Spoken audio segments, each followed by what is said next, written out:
உட்காந்தா எந்திரிக்க முடியல, எந்திரிச்சா உட்கார முடியல. 4 படி சேர்ந்தாப்புல ஏறி இறங்குனா கால் நொடுக்குன்து. அப்போ கண்டிப்பாக கால்சியம் டெஃபிஷியன்சி தான்னு கால்சியம் மாத்திரை அள்ளி போடாமல் இந்த ஒரு லட்டை செஞ்சு வச்சுக்கோங்க. டெய்லி ஒன்று சாப்பிட்டுட்டு வந்தால் போதும். சராசரி மனுஷனுக்கு 1000 மில்லிகிராம் கால்சியம் தேவைப்படுது. அதுவும் பெண்களுக்கு 1200 மில்லிகிராம் தேவைப்படுது.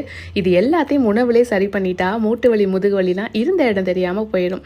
அதுக்கு கருப்பு உளுந்தை நல்லா வறுத்து ஆற வச்சுக்கோங்க. வெள்ளை எல்லையும் நல்லா வறுத்து ஆற வச்சுக்கோங்க. அது கூடவே பாசிப்பருப்பு, பச்சரிசி, ஃப்ளேவருக்கு 4 ஏலக்காவையும் சேர்த்து நல்லா செவக்கிற வரைக்கும் வறுத்து ஆற வச்சுக்கோங்க. இப்போ இது எல்லாத்தையும் பேட்ச் பை பேட்சாக மிக்சர் ஜாரில் சேர்த்து அது கூடவே வெல்லமும் சேர்த்து நல்லா நைஸாக அரைச்சி இந்த மாதிரி ஒரு சேர கலந்து விட்டுக்கோங்க. இப்போது இது கூடவே 50 ml நெய்யை காய்ச்சி நல்லா சுட சுட அது கூட சேர்த்து கை பொறுக்கிற சூடு வந்ததுக்கப்புறம் நல்லா கையிலேயே கலந்து விட்டுக்கோங்க. சின்ன சின்ன உருண்டைகளாக பிடிச்சிக்கோங்க. அவ்வளோதான், அருமையான கருப்பு உளுந்து லட்டு ரெடி. இதை டெய்லி ஒன்று சாப்பிட்டுட்டு வந்தாலே போதும். ஒரு மாதத்துலேயே உங்களுக்கு சூப்பரான ரிசல்ட்ஸ் கிடைக்கும். கண்டிப்பாக ட்ரை பண்ணி பாருங்கள்.